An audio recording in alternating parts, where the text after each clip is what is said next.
뭐 거의 뭐 빈집이 됐죠. 수급이 거의 뭐 들어오지를 않고 있는 거니까. 그러니까 5월 달부터 굉장히 그 기간 조정이 어떻게 보게 되면 강제로 이루어지고 있다라고 봐야 되는 거예요. 지금 이제 통계들을 보게 되면 업황은 좋아지고 있는 건 분명해요. 5월 달에 우리나라 그 셀사가 그러니까 수출액이 YOY로 전월에 비해서 한 32% 정도 늘었고요. 그 다음에 ESS 어떤 출하량 같은 경우도 안녕하세요, 윤석천입니다. 지금 코스피 변동성 지수가 어제 기준으로 한 92 정도 돼요. 이게 역사상 최고치예요, 최고치. 이란하고 그 전쟁이 발발했을 때 지난 2월 달인가요? 그때가 70 몇이었었어요. 그때보다도 지금 변동성이 더 크다는 얘기거든요.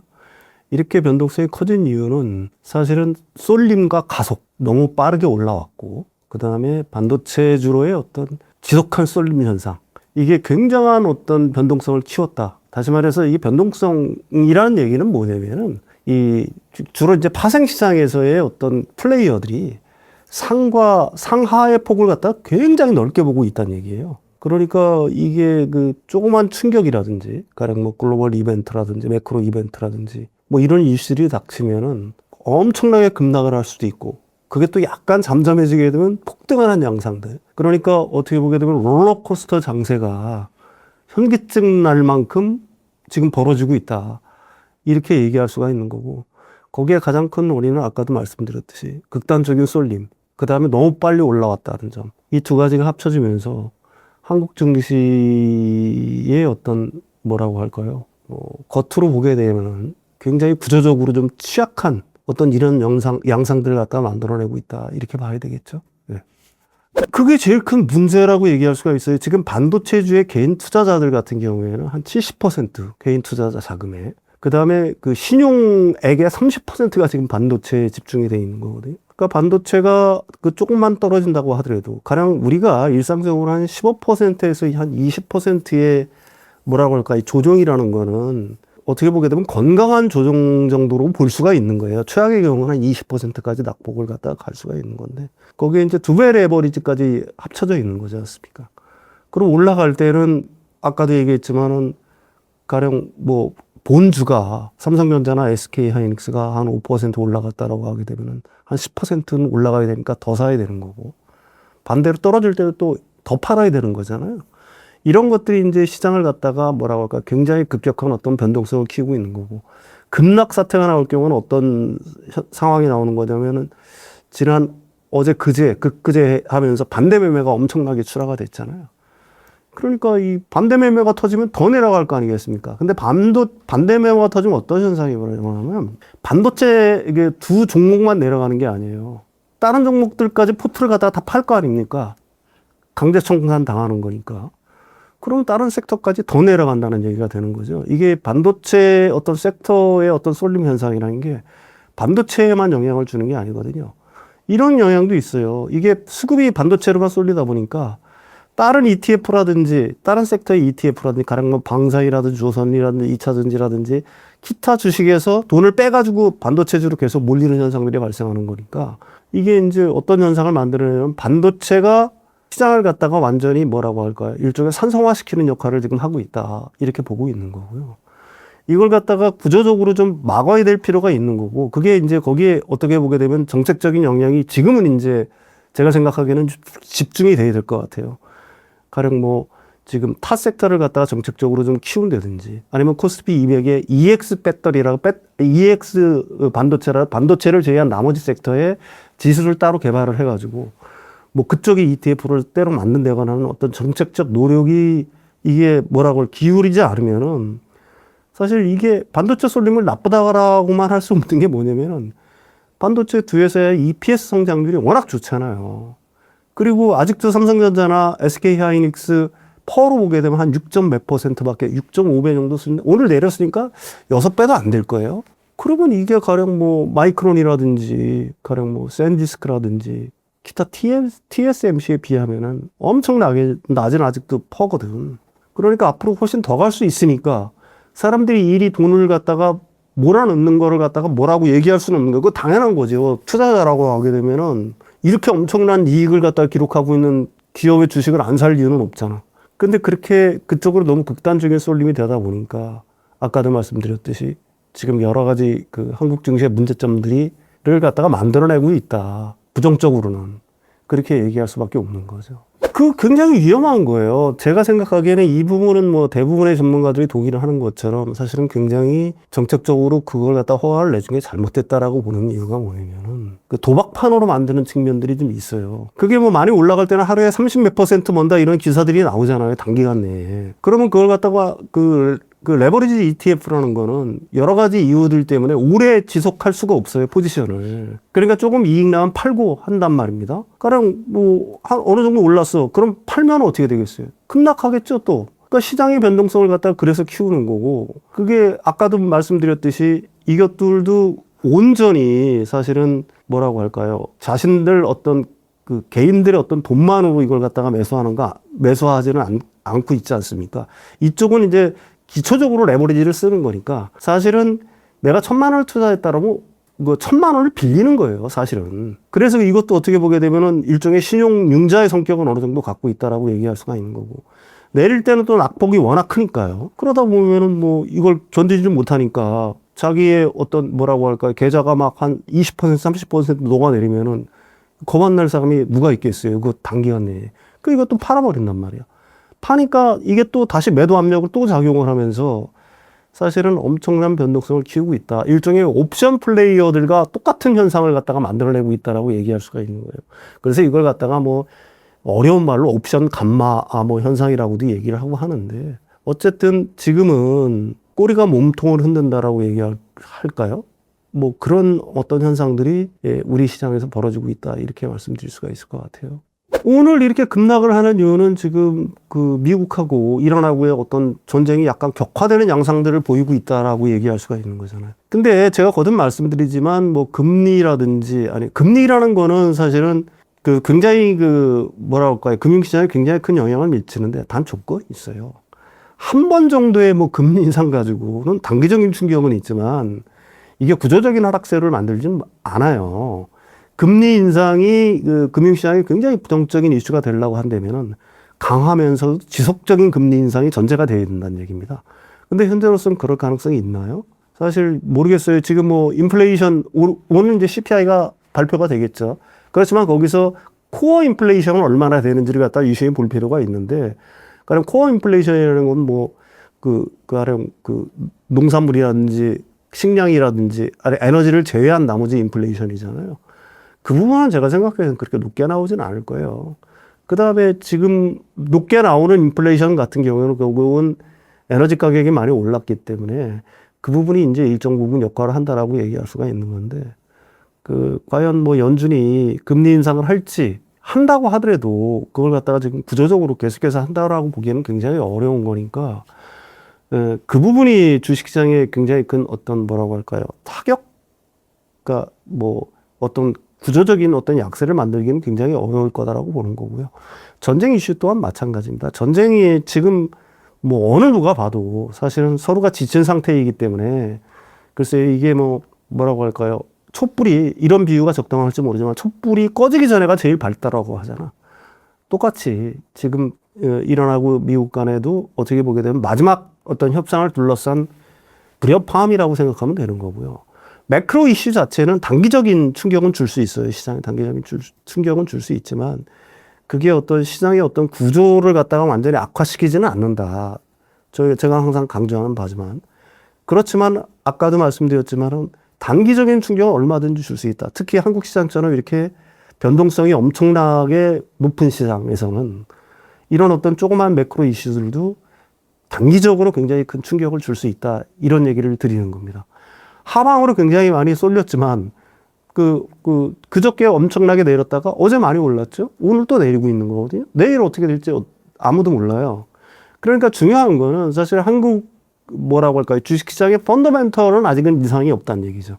구조적으로 뭐 이상 있는 건 없잖아요. 가령 뭐 삼성전자나 SK하이닉스의 이익 성장률이라든지 조선도 마찬가지고요. 방산도 마찬가지고 전력기기도 마찬가지고 등등등등 굉장히 좋잖아요. 주요 어떤 섹터들의 주요 기업들 같은 경우에는 현대차도 물론 괜찮고요.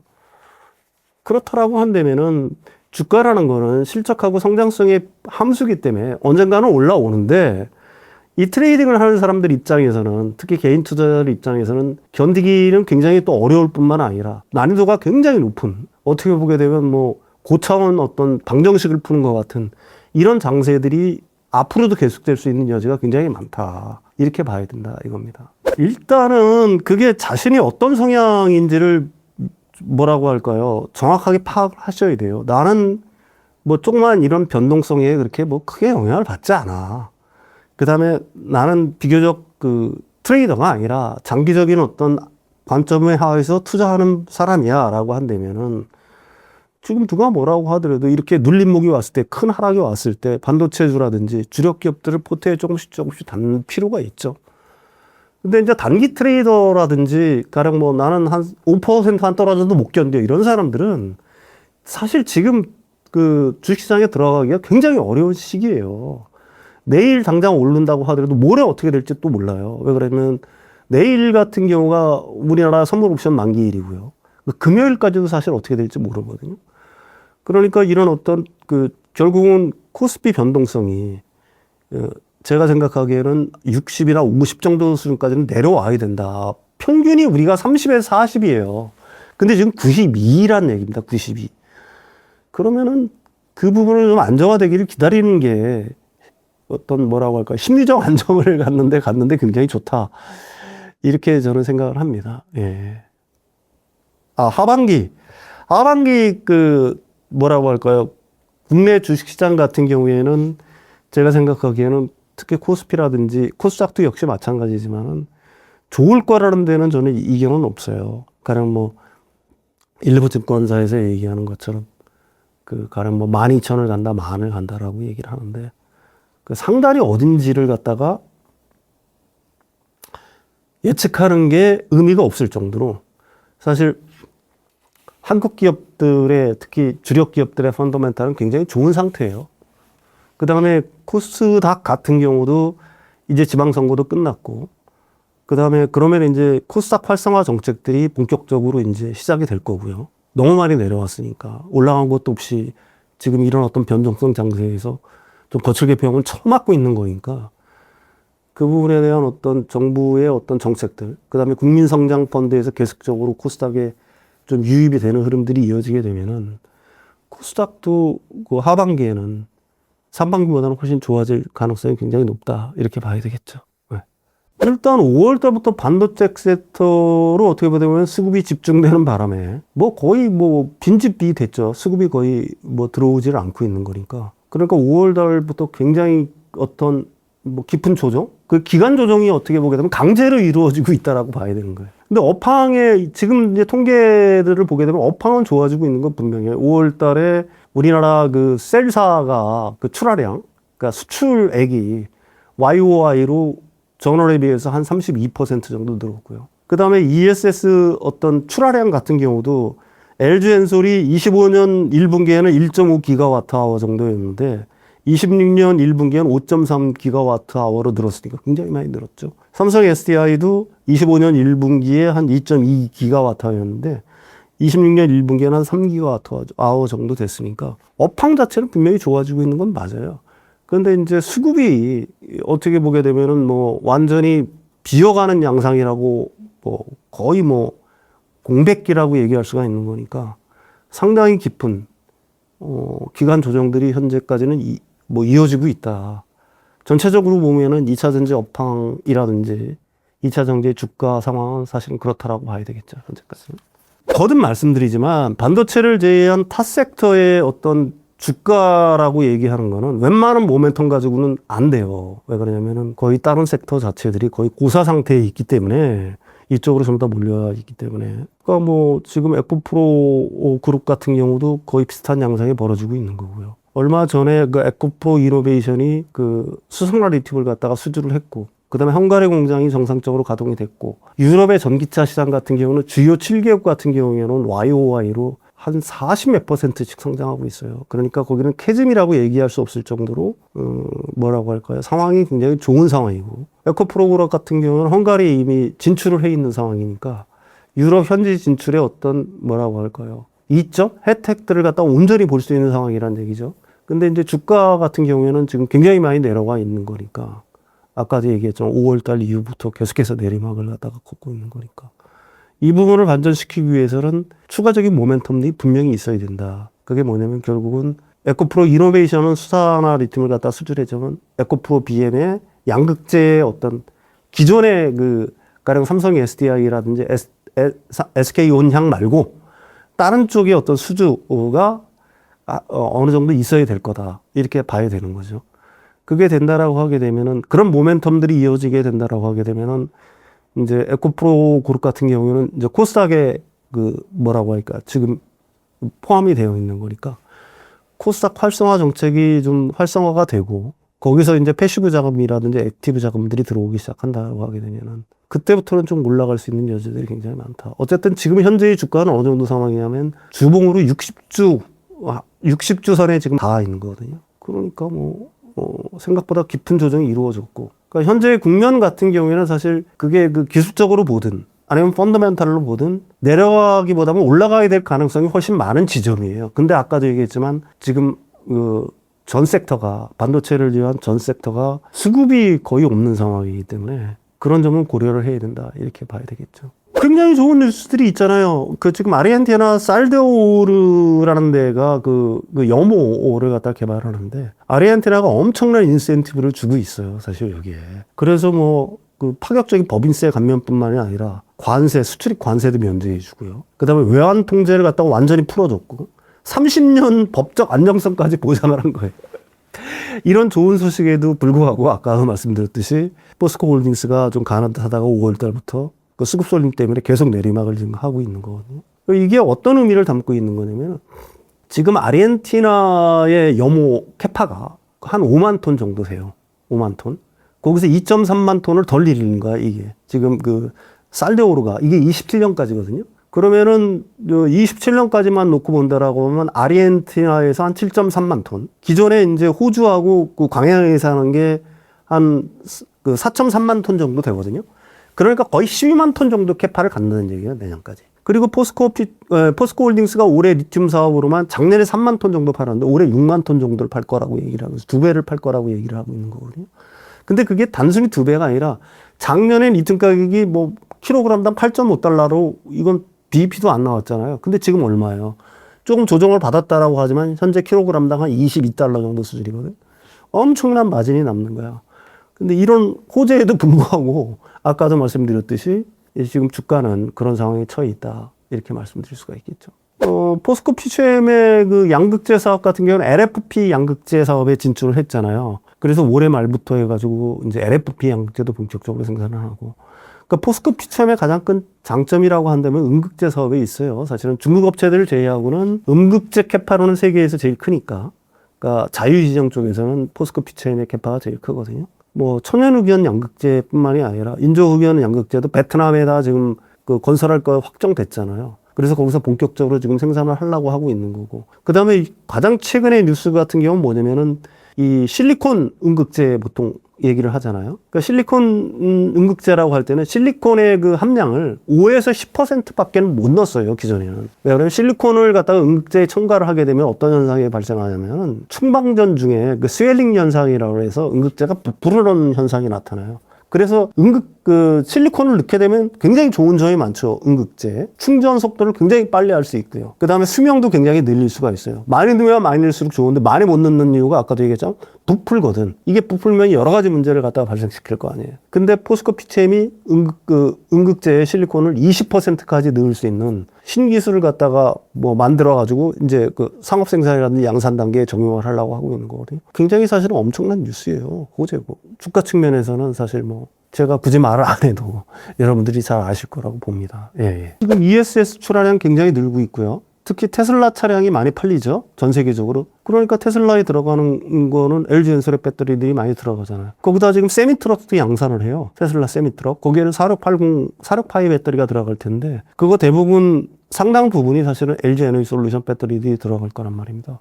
LG에너지솔루션은 두말할 필요가 없이 굉장히 좋은 상황이라고 얘기할 수가 있는 거고 그걸 갖다 단적으로 보여주는 게 뭐냐면은 얼마 전에 DTE 에너지라는 회사한테 그 그 6기가와트를 2.4조 원의 ESS 배터리 수주 받았잖아요. 단순히 이제 신문 기사에는 그렇게 나오는데 그 행간을 읽을 필요가 있어요. 그 6기가와트를 갖다가 2.4조 원 정도의 수주를 받았으면은 1kWh의 계산을 해보면은 약 267달러의 수주를 받은 거거든요. 이게 어떤 의미가 있냐면은 일반적으로 시스템 통합을 해서 가령 거기에 전력 변환 장치 PCS라든지 시스템 통합, 셀만 납품하는 게 아니라 배터리 셀하고 모듈만 납품하는 게 아니라 ESS 시스템 전체를 납품할 때 그 미국의 평균적인 가격이 LFP 기준으로 170달러에서 200달러예요. 근데 266달러에 이걸 받았단 말이야. 그럼 뭘 말하는 거겠어요? 미국에서는 지금 한국산, 중국산을 갖다가 거의 못 쓰니까 한국산 LFP ESS 배터리가 거의 쇼티지 상황이라고 얘기할 수가 있는 거고요. 그러니까 이렇게 높은 가격에 수주를 받은 거고요. 그 점을 갖다가 이제 신문 행간에서 놓치고 있다는 얘기죠. 그러니까 앞으로도 추가 수주들이 있을 텐데 마진이 엄청 좋아질 거란 얘기입니다. 엄청나게 좋아지겠죠? 특히 미국에서 생산해서 납품을 하는 거니까 AMPC까지 수령을 하게 되면은 우리가 일반적으로 생각하는 셀만 팔았을 때의 어떤 마진을 생각하면 안 된다는 얘기예요. 그런 호재가 있는데도 불구하고 주가는 뭐 지금 박스권 거의 하단에 다 있죠? 삼성 SDI 같은 경우도 좋은 소식들이 굉장히 많았잖아요. 삼성 SDI의 주 고객이 BMW였는데 그 벤츠가 10조 원 정도 수주를 냈죠. 그것뿐만이 아니라 유럽에서 지금 전기차가 굉장히 확산세잖아요. 삼성 SDI 같은 경우에는 유럽 향이 굉장히 많아요. 그러니까 뭐 앞으로 점점 좋아지겠죠. 그 다음에 그 ESS 쪽에서는 3원계 배터리를 이용한 저번에도 얘기한 것으로 제가 알고 있는데 UPS라든지 BBU 쪽에서는 삼성 SDI가 굉장히 강점을 갖고 있어요. 특히 앞에 통계에서도 얘기한 것처럼 ESS 출하량이 계속해서 늘고 있거든요. 삼성 SDI 같은 경우에도. 전고체 배터리에 가장 앞서 있다라고 얘기할 수가 있는 거고요. 삼성 SDI 같은 경우에는 잘 가다가 역시 5월 달 정도부터 해가지고 다시 내리막길을 가고 있다. 이렇게 얘기할 수가 있는 건데. 지금 셀사의 어떤 업황, LG 에너지 솔루션이라든지 삼성 SDI 같은 경우에는 좋아지고 있는 거 분명한 거고요. 그 다음에 지금 두 양사의 어떤 뭐라고 할까 ESS 분야 같은 경우에는 기존에는 이제 뭐라고 할까 시행업자, ESS 시행업자들이 보통 발주를 냈어요. 근데 지금은 어떤 상황이냐면은 빅테크들이 직접 접촉을 해오고 있어요. 가령 삼성 SDI 같은 경우도 아마존 웹 서비스라든지. 그 다음에 이번에 LG 에너지 솔루션이 DTE 에너지라는 데를 통해서 물론 받았지만 그게 사실은 오라클 쪽에서 요구를 했다라고 제가 알고 있거든요. 오라클하고 오픈AI가 공동으로 짓고 있는 그 AI 데이터 센터에 들어가는 건데. 그러니까 뭐라고 할까요? 중간 단계를 거치지 않으니까 지금보다 훨씬 더 높은 가격에 팔 수 있는 그런 기회들이 최소한 만들어지고 있다라고 얘기할 수가 있는 거고요. 지금 ESS 붐 같은 경우에는 사실은 미국뿐만 아니라 유럽도 엄청나게 짓고 있는 거고요. 우리나라 역시 마찬가지고. 그 다음에 인도라든지 이런 데서도 계속해서 ESS를 갖다가 ESS 수요가 엄청나게 많을 수밖에 없어요. 왜 그러냐면 AI 데이터 센터들이라든지 기존의 그 전력망을 갖다가 그 친환경 에너지로 전부 다 바꾸면서 태양광 에너지라든지 풍력으로 바꿔가면서 거기에는 그 가능성을 극복하기 위해서 ESS가 반드시 같이 들어가줘야 되는 거니까 전세적으로 ESS 수요가 지금 폭발을 하고 있다. 그런 점에서 그 셀사들 같은 경우에는 상반기가 지났는데 하반기가 되게 되면은 분명히 뭐 눈에 어떤 보이는 가시화된 어떤 실적들이 찍히기 시작할 거다. 저는 이렇게 보고 있습니다. 이미 뭐라고 할까요? 손절을 하기에는 늦었어요. 그 다음에 지금이 완전히 어떻게 보게 되면 업황은 이미 턴어라운드를 분명히 시작을 했으니까 주가라는 건 아까도 말씀드렸듯이 실적과 성장성의 함수니까 올라오긴 올라올 거란 얘기죠. 근데 아까도 얘기했지만은 우리나라의 어떤 지금 시장의 어떤 뭐라고 할까요? 구조적 문제들이 어느 정도 일단 해결이 돼야지만 본격적으로 2차 전지 섹터들이 반응을 시작할 거라고 보고 있는 거고요. 신규 진입자를 위해서는 사실 신규 진입자라고 한다면 2차 전지에 관심이 있다라고 한다면은 지금이 거의 60주 이평선에 맞닿아 있는 상황이에요. 거의 저점이라고 보고 있는 거고요. 단기 트레이딩으로는 이건 적합하지가 않아요. 아까도 얘기했지만 언제 올라갈지 사실은 모릅니다. 그렇지만 올라갈 거는 분명히 올라간다. 6월, 제가 생각하기에는 6월이 어느 정도 지나가게 되면은 7월 달부터는 반응을 시작할 거라고 보고 있는 거고요. 그때까지 좀 인내하실 필요가 있다라고 보고 있는 거고. 이것도 저도 싫다. 그런 사람들은 주가가 본격적으로 움직이기 시작까지 기다리는 수밖에 없어요. 현재 상황에서는 사실 그렇습니다. 예. 기업의 어떤 건강함을 측정하는 것 중에서 가장 좋은 방법은 사실은 영업이익률을 보는 거잖아요. 근데 BYD 1분기 영업이익률이 한 2.7% 정도 나왔어요. 현대차, 기아 6.5% 정도 나왔거든요. 그럼 이게 뭘 말하는 걸까? 결국은 BYD라는 회사가 그 펀더멘털 자체가 건강하지 않다는 걸 얘기하는 거고요. 왜 건강하지 않냐면 어쨌든 그래도 영업이익 낮지 않냐 이렇게 얘기하시는 분들이 있는데 1년에 정부의 보조금을 2조에서 2조 5천억 정도를 받아요. 그러니까 그걸 제하고 나면은 그 보조금이 27년부터 끊깁니다. 내년부터. 올해가 이제 마지막이에요, 보조금이. 그러니까 내년이 되게 되면은 더 어려워질 수 있을 수밖에 없는 거고요. 왜 그렇게 출원하냐라고 물어보시는 분들도 많이 있겠죠. 일단 그 중국 시장 같은 경우 이미 전기차가 성숙 시장이에요. 그 다음에 과당 경쟁이 벌어지고 있죠. 가령 뭐 덤핑 경쟁들이 벌어지고 있다는 얘기입니다. 그러니까 중국 시장에서는 성장을 거의 못해요. 그럼 BYD가 산화할 수 있는 해법은 뭐냐? 수출을 늘리는 방법밖에 없죠. 그래서 지금 엄청나게 수출을 해내고 있는 거예요. 그게 사실은 중국의 어떤 산업 정책이 사실은 그런 상황이라고 얘기할 수가 있는 거다. 그러니까 조선도 마찬가지고 태양광도 마찬가지고 기존의 철강도 마찬가지고 엄청난 과잉 생산을 만들어내서 국내에서 소화를 못하니까 해외에 덤핑하는 방식으로 해가지고 결국은 다 죽이고 자기들이 세계 뭐 1, 2위를 차지하는. 근데 그 결과는 어떠냐. 지금 태양광 업체를 보면 알아요. 중국의 태양광 업체들. 형편없잖아요, 지금도. 수도 없이 무너지고 있고, 파산하고 있고. 뭐 랭킹, 뭐 세계 1위라고 하는 기업들도 뭐 적자폭이 엄청난 상황을 갖다가 보면 알 수가 있는 겁니다. 근데 자동차 산업도 마찬가지예요.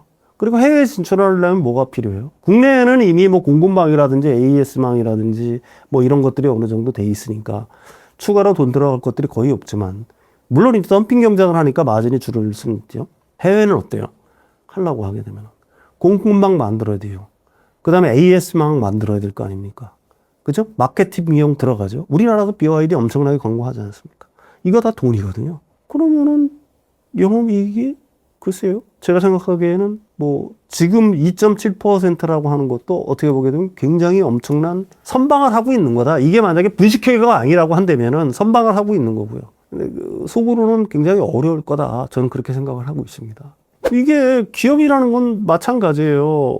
우리나라도 젊으신 분들은 그렇게 큰 기억이 없겠지만 1980년대, 1990년대 이렇게 엄청난 고도 성장을 했을 때, 그 다음에 그 IMF가 98년 뭐 이 정도 있었으니까 2000년대까지 사실은 정부의 어떤 정책적 지원에 힘입어서 엄청난 기업들, 재벌들이 탄생을 했잖아요. 근데 실제로 구조조정이 되면서 IMF가 닥친 어린도 사실은 거기에 있는 거고, 구조조정이 되면서 수많은 재벌들이 사라졌잖아요. 대우라는 이름은 남아있지만 대우라는 것도 대우 모두 역시 뭐 거의 다 사라졌고요. 특히 우리나라 조선 업체들 같은 경우도 얼마나 많은 주인들이 바뀌었어요. 중국도 역시 마찬가지일 거라고 저는 생각을 해요. 엄청난 보조금을 투하를 해서 일단 키웠으니까 이 부분을 이제 공급 개혁이라는 어떤 명분 하에 보조금을 줄이고 보조금을 없애고 이제 공급 개혁을 한단 말입니다. 그 과정에서 수많은 기업들이 사라지겠죠. 그러면 그 기간 동안은 중국 기업들 같은 경우에는 어려울 수밖에 없는 거고요. BYD는 살아는 남겠죠. 그렇지만 그 기간 동안에 엄청난 어떤 뭐라고 할까요? 어려움을 같이 겪어야 된다라고 저는 생각을 합니다. 왜 그러냐면은 블룸버그라든지 이런 데서 이런 얘기를 하잖아요. BYD의 숨겨둔 부채가 한 70조 원 정도 된다고. 여기서 숨겨둔 부채라는 게 뭐냐면은 이 BYD라는 자동차를 만들기 위해서 수많은 부품들을 협력업체들로부터 이렇게 사와야 될 거 아니겠습니까? 그렇게 사오는데 어음을 갖다가 10개월짜리 어음을 준대요. 10개월에서 12개월짜리. 그럼 실제로 이거는 부품 그냥 거의 그 돈을 10개월에서 1년 정도 빌리는 거잖아. 근데 중국 정부에서 그걸 6개월로 단축하라고 했단 말입니다. 그럼 4개월치를 갖다가 줄여야 된다는 얘기예요. 이런 어떤 뭐라고 할까요? 그러니까 필연적으로 굉장한 어떤 구조 개혁을 갖다가 해야지만 BYD도 살아남을 수가 있을 거다. 그러니까 지금처럼 뭐 과거처럼 흥청망청, 그 다음에 중국 전기차 시장이 뭐 연 한 40에서 50% 성장하고 할 때는 그런 게 이제 피부로 와닿지 않겠지만은 지금은 그런 단계가 아니라는 얘기거든요. 그러면 지금 엄청나게 해외 진출을 하고 있고 해외 공장들도 지금 유럽이라든지 뭐 이런 데 지으려고 하고 있는 거 아니겠습니까? 그럼 그 돈 어디서 나와요? 뭐 여러 가지 방법이 있겠죠. 가장 좋은 방법은 벌어서 지어야 되는데 벌 수 있는 환경이 아니니까 결국 유상증자를 하거나 아니면 채권을 발행하거나 해야 된단 말입니다. 근데 채권을 갖다가 계속해서 발행하게 되면 조달 금지 자체가 올라갈 거고. 그러니까 이게 우리가 보통 승자의 저주라고 하는 얘기들을 보통 많이 하잖아요. 그러니까 온전히 자기 힘이 아니라 가령 뭐 지방정부라든지 중앙정부의 어떤 도움이라든지 보조금이라든지 뭐 이런 걸 갖다가 등에 업고서 커왔던 기업들 같은 경우에는 제가 생각하기에는 그렇게 자생력이 높지가 않아요. 그러니까 자생력을 키울 때까지 몇 년 동안은 굉장히 어려울 거라고 보는 게 함정인 추론이겠죠. 예. 세계 올해의 차라는 게 뭐 여러분들은 그 단순하게 생각을 하는데 이게 영화로 치면 오스카상이랑 똑같은 거예요. 이게 올해의 차를 선정을 할 때는 어떤 식으로 뽑냐면은 전기차만 뽑는 게 아니에요. 내연기관차까지 다 포함을 해서 하는 겁니다, 이게. 그러니까 세계 30개국에 한 100여 명 이상의 전문 기자단, 그러니까 검증된 전문 기자단, 이걸 뭐 하루 이틀 타보고 평가를 하는 게 아니라 몇 개월 동안 계속 평가를 하고 있는 거예요. 그러니까 전기차, 내연차를 합해서 뽑는 거예요. 가장 세계에서 뛰어난 차를 뽑는 겁니다. 이거 굉장히 의미가 있는 거죠. 22년도에 아이오닉 5, 23년도에 아이오닉 6, 24년도에 EV9, 25년도에 EV3까지 한국 전기차들이 올해의 상을 갖다가 4년 연속 휩쓸었어요. 그렇다는 얘기는 뭐예요? 구조적인 안정성, 그 다음에 편리성, 그 다음에 뭐 신뢰성, 뭐 여러 가지 면들을 전부 다 볼 거 아니겠어요? 뭐라고 할까요? 뭐 조향 감각도 있을 수가 있고요. 구조적인 어떤 안정성이라든지 뭐 이런 것들을 갖다가 전부 다 볼 거란 말입니다. 아니면은 뭐 주행 감각이라든지 그 주행의 편리성, 그 다음에 그 뭐라고 할까 안정감 뭐 이런 등등을 전부 다 하드웨어, 소프트웨어적인 걸 갖다 다 포함을 해가지고 이걸 뽑는 거기 때문에 이게 굉장한 의미를 담고 있다라고 얘기할 수 있는 거고요. 그러니까 한국 전기차가 세계 여러 나라의 테슬라보다도 훨씬 더 어떻게 보게 되면 이쪽에서는 인정을 받았다라고 얘기를 할 수가 있는 겁니다. 가령 뭐 BMW라든지 벤츠라든지 세계의 어떤 유수한 프리미엄 어떤 브랜드들, 우리가 알고 있는 브랜드들을 다 제치고 올해의 차를 갖다가 4년 연속 석권을 했다는 거는 그만큼 굉장한 의미를 담고 있는 거예요. 예, 예. 현대차는 굉장히 그 뭐라고 할까요? 현명한 정책들을 갖다가 썼다라고 얘기할 수가 있어요. 지금의 결과가 있기까지는. 가령 이 기존에 지금 그 완성차 업체들, 내연기관을 만들던 완성차 업체들이 어려운 이유들이 있어요. 다 어렵어요. 포드도, GM, 포드 미국 회사들뿐만이 아니라 폭스바겐, 그 다음에 일본의 그 뭐라고, 혼다, 닛산 등등 다 어렵잖아요. 혼다 같은 경우는 70년 만에 처음으로 손실을 기록했을 정도로 어려운 거고, 폭스바겐 같은 경우에도 계속해서 구조조정을 하고 있는 거고요. GM, 포드 역시 마찬가지고요. 가장 큰 원인이 뭐냐? 중국 시장에 진출해서 중국에서는 굉장히 좋았단 말입니다. 중국이 전기차를 만들기 전까지는. 그러니까 여기서 그 중국 시장에서 엄청난 어떤 이익 성장성을 기록했어요. 근데 그러면서 그 시장이 영원할 줄 알았죠. 근데 중국이 어떤 스탠스를 취했어요? 느닷없이 전기차로 패러다임 전환을 하면서 이걸 갖다 성공을 시켰단 말입니다. 그 바람에 여기에 진출해 있던 내연기관차 OEM들이 거의 다 굉장히 힘든 상황에 다 처해 있었다라고 얘기할 수가 있는 거예요. 그 고통을 아직까지도 받고 있다라고 얘기할 수가 있는 건데, 현대차 같은 경우는 중국 시장에서 비교적 일찍 발을 뺐죠. 규모를 굉장히 줄여왔죠. 물론 지금도 있습니다만 굉장히 많이 정리를 많이 했단 말입니다. 그러니까 그 중국 시장의 어떤 뭐라고 할까요? 마켓쉐어를 잃었던 거에 대한 어떤 충격이 지금 덜 하고 있는 거고요. 그 중에 현대차 같은 경우에는 전기차 전환에 대해서 어떻게 보게 되면 기존의 OEM들, 그러니까 전기차를 갖다가 전기차만 생산하는 테슬라라든지 이런 회사 말고 내연기관차를 생산하면서 전기차로의 전환을 갖다가 제일 발빠르게 준비를 했다. 이 부분이 이제 현대차가 지금도 어떻게 보게 되면 굉장히 강한 현대차 그룹이 이런 이유가 되는 거예요. 일본의 그 전통적인 어떤 문화랑 연결이 돼 있다라고 저는 생각을 해요. 굉장히 보수적이죠. 발이 느려요, 생각보다. 그러니까 코닥 같은 경우도 디지털 카메라 제일 먼저 발명을 해놓고 안 갔죠, 그리. 그냥 옛날에 필름 살라고, 필름 팔아먹으려고. 그러다가 다 넘어갔죠. 그 다음에 옛날에 도시바라든지 이런 쪽 VTR도 역시 마찬가지잖아요. 비디오 재생하는 거. 그 시절이 갈 줄 알고 가다가 어떻게 보게 되면 어려워진 거고요. 휴대폰도 마찬가지. 휴대폰 시장에서 전혀 두각을 못 나타내고 있죠. 그러니까 이 일본의 자동차 기업들이 하이브리드로 해서 엄청난 성공을 했어요. 전 세계적으로. 중국 시장에서도 엄청나게 성공을 했었고. 그러면서 전기차 전환을 갖다가 등한시한 거예요. 그 시대가 오래 갈 줄 알고. 그러니까 그게 이제 일본의 어떤 뭐라고 할까요? 전통적인 어떤 보수적인 문화, 변화를 갖다가 웬만해서 안 하려고 하는 이런 것들이 전기차 전환을 갖다가 늦췄던 거고요. 근데 중국부터 시작을 해서 세계가 급속히 지금 전기차로 전환을 해내고 있는 거 아니겠습니까? 유럽 주요 7개국이 전기차 뭐라고 할까 성장률이 41%가 된다는 얘기는, 그러니까 침투율 자체가 이제 유럽 같은 경우는 20몇 %를 넘어가고 30% 이런 식으로 넘어가잖아요. 그러면 이제 앞으로는 더 탄력이 붙을 수밖에 사실은 없겠죠. 그럼 전기차를 아니고 하이브리드차를 언제까지 팔 거예요? 그런 현상이 벌어진다라고. 우리나라 같은 경우도 1분기에만 150% 성장이 있잖아요, 전기차가. 그러니까 이 전기차 전환을 안 했기 때문에, 늦게 했기 때문에 거기에 대응할 수 있는 여력이 사실은 없는 거고요. 또 미국에다가 혼다 같은 경우에는 집중적으로 전기차 전환을 갖다 준비를 했었어요. 한 2조 4천억 원, 2조 5천억 원 정도 들여서. 그래서 뭐 금융도 파고 다 했는데 트럼프가 확 돌아서는 바람에 미국은 유일하게 전기차 캐즘이 있는 나라잖아요, 지금. 전년보다도 역성장을 하고 있는 나라가 미국이거든요. 그러니까 어떻게 하게 되겠어요? 그거 엄청난 포기 선언하고 물러날 수밖에 없는 거예요. GM, 포드들도 역시 비슷한. 포드가 특히 이제 그런 비슷한 어떤 어려움을 겪고 있다라고 얘기할 수가 있는 거고. 그러니까 전기차로 전환하는 걸 갖다 현대차처럼 몇 년 전부터 꾸준하게 연구 개발을 해서 진행을 해왔던 회사하고 지금 이제 와서 하려고 하니 지금은 돈도 없어. 아까도 얘기했지만 혼다 같은 경우는 적자를 냈으니까 돈도 없을 거 아닙니까? 그런 돈을 또 엄청나게 많이 들어. 그러니까 도태될 수밖에 없는 거예요. 지금 일본의 그 자동차 회사들이 그런 상황에 처해 있다. 이렇게 얘기할 수가 있어요. 네. LFP 배터리는 에너지 밀도가 보통 우리가 낮다라고 얘기를 하죠. 대신 안정성은 굉장히 뛰어나다라고 하죠. 이걸 갖다가 BYD가 셀2팩이라고. 그러니까 무슨 얘기냐면은 모듈을 안 만들니까 그 셀을 더 많이 집어넣을 수 있잖아요. 한마디로. 많이 집어넣으면 에너지 밀도를, 그러니까 낮은 걸 갖다가 일단은 좀 커버가 할 수 있잖아. 그 기술로 해가지고 해서 세계 시장을 갖다가 장악해 놓은 측면들이 있단 말입니다. 근데 배터리의 우리가 특성을 살펴볼 필요가 있어요. 배터리가 왜 필요해요? 에너지를 저장하고 에너지를 얼마나 방출하느냐. 결국은 에너지 밀도가 배터리의 생명이라는 얘기입니다. 근데 에너지 밀도 측면에서는 화학적으로 LFP가 3원계를 질 수밖에 없어요. 왜 그러냐면 그 LFP 배터리는 약간 좀 기술적인 얘기를 하게 되면 전기 전도도가 굉장히 낮아요. 3원계보다 수백 배에서 수천 배 낮습니다. 이 얘기는 무슨 얘기냐? 리튬 이온이 느리게 갈 때는, 그러니까 충전도 굉장히 느리게 하고 방전도 굉장히 느리게 해요. 방전이 느린다 하고 하는 얘기는 뭐냐면 그 자동차로 치게 되면 그냥 안정적인 어떤 굉장히 안정적인 속도로 계속해서 이렇게 운행을 하고 할 때는 문제가 없어요. 왜 그러냐면은 이온 전도도가 느리더라도, 그러니까 그 전기 전도도가 느리더라도 리튬 이온이 느리게 움직인다고 하더라도 문제가 발생하지 않죠. 근데 문제는 뭐예요?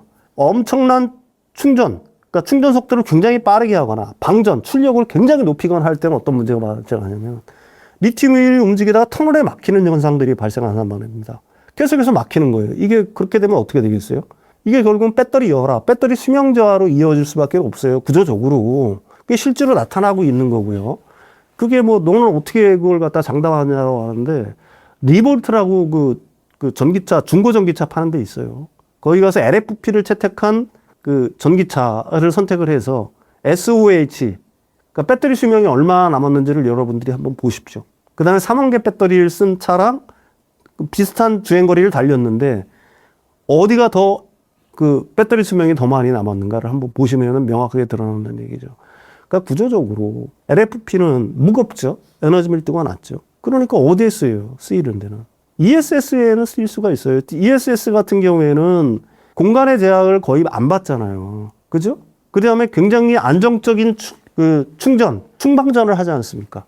근데 자동차만 해도 그래요, 사실은. 자동차 우리가 굉장히 뭐 한 7, 80km 계속 순항만 하는 거 아니잖아요. 언덕길을 치고 올라갈 때도 있고, 또 추월을 할 때는 급가속을 해야 될 때도 있고. 이게 그러면 이 얘기는 뭐냐면 높은 출력, 높은 방전을 해야 된다는 얘기입니다. 순간적으로 그걸 기술적인 얘기로 높은 C레이트를 쓴다라고 얘기를 하는 거예요. 몇 시간 동안 충전하는 거 지겹잖아요. 그러니까 급속 충전해야 될 거 아닙니까? LFP 자꾸 급속 충전하면은 열화율이 굉장히 높아져요. 그러니까 그런 측면들을 지금은 LFP가 보급이 돼서 전기차가 보급돼서 이제 몇 년 안 됐으니까 이게 체감적으로 와닿지를 않지만 3년에서 5년 정도 지나면은 그러면 진짜로 이 LFP의 단점들이 눈에 보이기 시작할 거고요.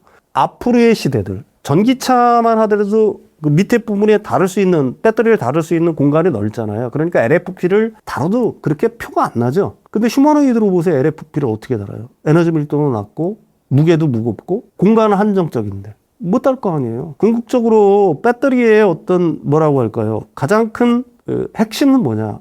결국은 에너지 밀도에 있다. 그리고 에너지 밀도는 LFP가 거기에 값비싼 뭐를 첨가한다고 하더라도 3원계 배터리를 따라올 수가 없다, 구조적으로. 그러니까 배터리의 특성을 생각한다라고 하게 되면은 앞으로 어떤 배터리가 시장을 장악할 거라는 거는 여러분들이 충분히 알 수 있을 거라고 생각을 합니다. 예. 전기차 시장은 굉장히 급속도로 확대가 될 거예요. 미국이 지금 캐즘이잖아요. 근데 캘리포니아주 같은 경우에는 상용차에, 그러니까 전기 트럭이라고 보통 우리들이 얘기를 하죠. 밴이라든지, 그러니까 4톤에서 한 30 몇 톤까지 어떤 트럭들에 대해서 보조금을 6월 28일부터 줘요. 그럼 최대 얼마까지 주느냐? 33만 달러까지 줍니다. 보조금이 12만 달러 정도 되는데 거기에 뭐 그 일반 그 소형 물류업체라든지 이런 데는 보조금을 또 얹어줘요. 따로. 근데 테슬라의 이번에 세미트럭이 얼마에 발매됐냐면은 30만 달러에 40만 달러 정도 되거든요. 그러니까 여기서 30만 달러를 받는다라고 하게 되면은 오히려 디젤 트럭을 사는 것보다 이게 더 싸요. 그러니까 본격적으로 이제 트럭 시장이 본격적으로 열리기 시작한다. 테슬라 세미트럭이 되면서. 그 다음에 7월 달부터는 승용차에 대해서 또 줍니다. 다시 캘리포니아에서 보조금을 재개를 해요. 7월 달부터 예산이 이제 반영이 돼서 7월 달부터 이제 보조금이 풀리기 시작할 거거든요. 그 다음에 미국의 중간선거 있잖아요. 지금 그렇게 된다라고 하게 되면은 만약에 공화당이 진다라고 한다면은 지금 트럼프 행정부가 추진하고 있는 반친환경 정책들이 굉장히 많이 후퇴할 가능성이 굉장히 높다라고 얘기할 수가 있겠죠. 그러니까 미국을 제외하고는 전기차 확산세가 전 세계적으로 계속되고 있는 거고요.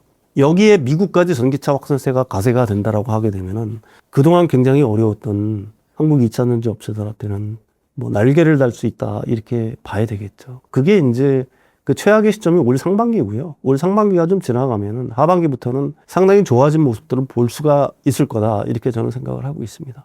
로봇 그중에서 근데 휴머노이드 로봇은 먼 미래라고 사실은 생각을 해왔었잖아요. 근데 그게 상업적 민계점에 이제 다다랐다라고 얘기할 수가 있는 거예요. 옵티머스 3세대가 8월 달부터 양산 시작하죠. 피규어 AI 같은 경우도 실제로 생산 라인에 들어가서 일을 하고 있죠.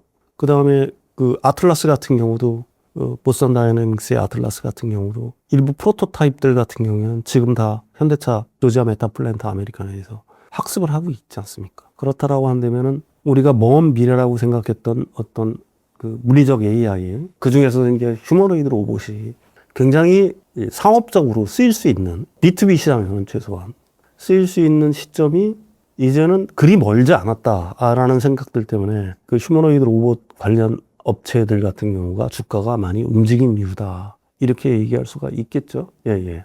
현대차 주가도 굉장히 뭐라고 할까요? 지속적으로 우상향하는 현상들을 갖다 보이고 있어요. 그런데 반도체 썰림 때문에 생각보다 뭐라고 할까요? 좀 깊은 조정 양상을 갖다가 현재까지는 보이고 있다라고 얘기할 수가 있는 건데 목표 주가를 갖다가 보통 증권가에서 한 80만 원 정도를 보고 있는 것 같아요. 근데 그 상단을 갖다가 얼마로 보느냐 하는 거에 대해서는 여러 가지 어떤 이슈들이 분명히 있다라고 저는 생각을 합니다. 그렇지만 80만 원 정도까지 보는 거는 전혀 무리가 없다라고 생각을 하는 거고요. 이게 그 논리를 보게 되면은 기존 자동차 산업의 가치를 한 70조 원 정도로 보고 있는 것 같아요. 그 다음에 물리적 AI 가치를 한 60조 원 정도로 보고 있는 거고요. 그 다음에 이제 보스턴 다이나믹스 어떤 지분을 갖고 있는 거 아니겠습니까? 그 지분 가치가 한 35조 원 정도를 보고 있어서 그러니까 총 한 164조 원 정도니까 이걸 주식수로 나누면 한 80만 원 정도가 된다라고 얘기를 하고 있는 거예요. 근데 이게 사실은 제가 생각하기에는 커다란 의미 자체가 없어요. 현대차의 강점이라는 건 뭐냐면은 세계적으로 어떻게 보게 되면은 테슬라와 경쟁할 수 있는 물리적 그 중에서도 휴머노이드 로봇 같은 경우에는 거의 유일한 회사라고 얘기할 수가 있습니다. 왜 그러느냐? 일단 공급망을 다 갖고 있다는 얘기예요. 그러니까 완전히 휴머노이드 로봇만 만드는 회사들 같은 경우를 한번 생각을 해봅시다. 그러면 거기 수많은 부품들이 필요할 거 아니에요. 감속기를 포함한 액추에이터, 센서 등등 몸체, 신체 이런 거에 대한 어떤 부품, 어떤 공급사들이 있어야 되는데 이걸 갖다가 공급망을 만드는데 굉장히 오랜 시간이 걸리는데 현대차는 다 갖고 있어요. 그죠? 그 다음에 휴머노이드 로봇을 만들었을 때 배치할 수 있는 공장도 갖고 있어요. 즉시 배치가 가능한. 그리고 가장 중요한 게 뭐냐.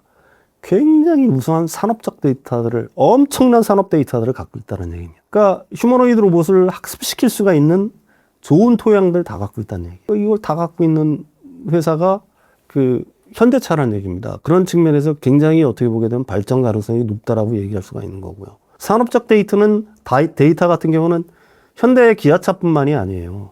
현대 산하의 각종 제조업체들이 있지 않습니까? 모비스도 있고요. 하다못해 현대건설도 있고요. 그죠?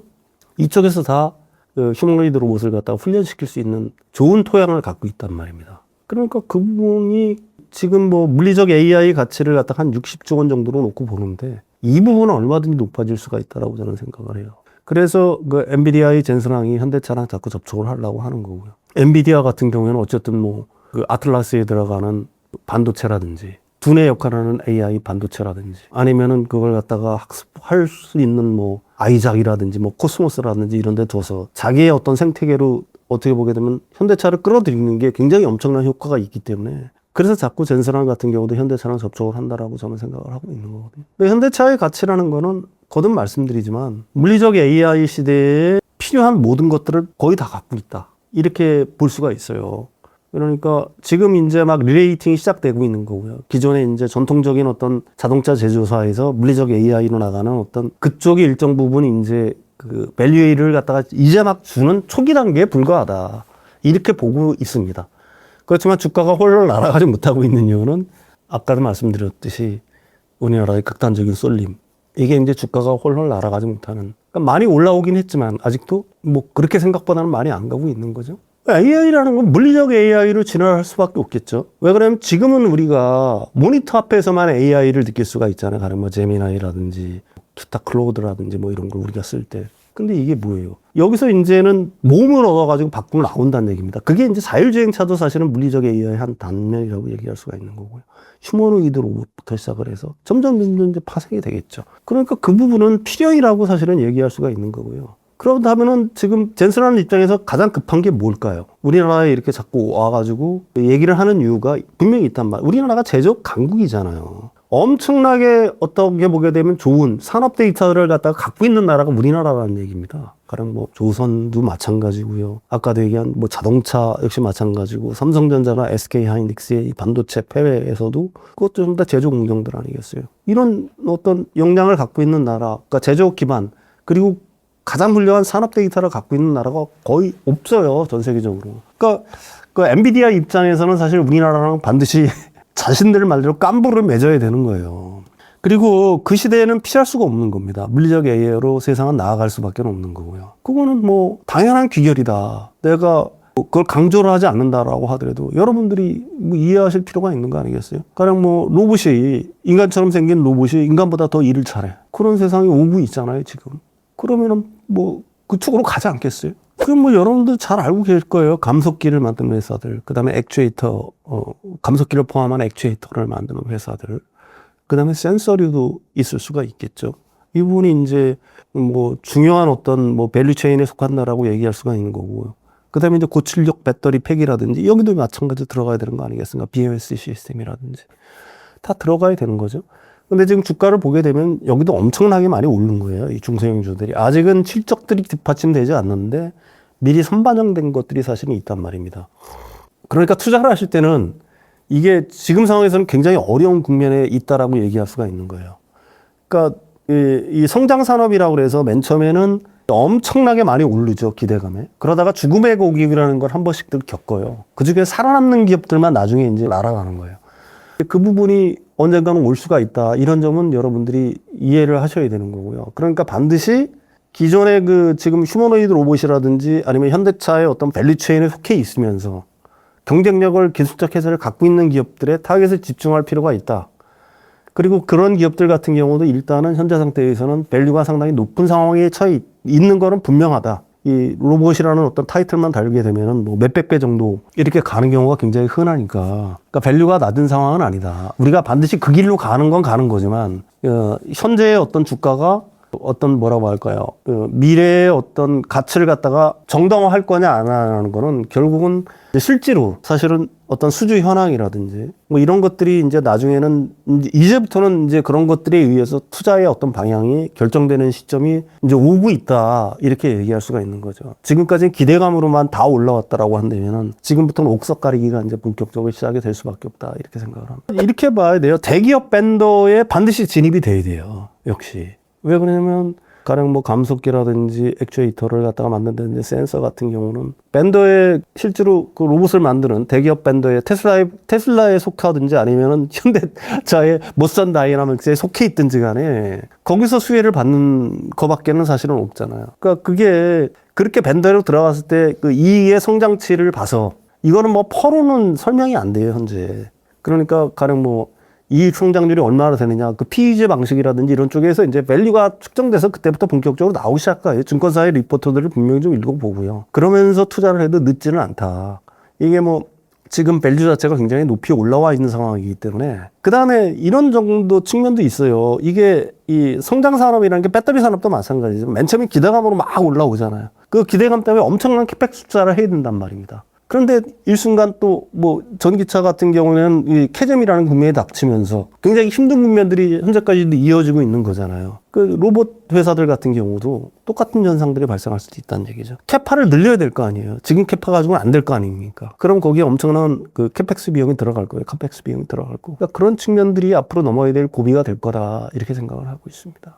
지금 굉장히 그 뭐라고 할까요? 난이도가 높은 시장들이 펼쳐지고 있습니다. 그러니까 지금 같은 시장에서는 사실 자신의 성향을 잘 파악해 볼 필요가 있어요. 내가 어느 정도의 변동성을 견딜 수 있는 분들이라고 한다면은 뭐라고 할까? 어느 날 급히 떨어지고 있을 때 이럴 때 어느 정도 주식을 담는 그런 것도 하나의 어떤 방편이 될 수가 있는 거고요. 변동성이 굉장히 취약하다 하시는 분들은 우리나라 주식시장이 변동성이 좀 완화되는 시점까지 어느 정도 기다려야 될 거다라고 보고 있는 거고요. 개인 투자자들한테 항상 하고 싶은 얘기는 뭐냐면 제발 레버리지. 내가 쓰지 말라고 그래서 안 쓸 건 아니지만 쓰지 않는 게 제일 좋은 거고 가급적이면 좀 최소로 좀 써라. 이런 변동성 장세에서는 굉장히 위험한 어떤 투자 방식이다. 이런 점을 강조드리고 싶습니다.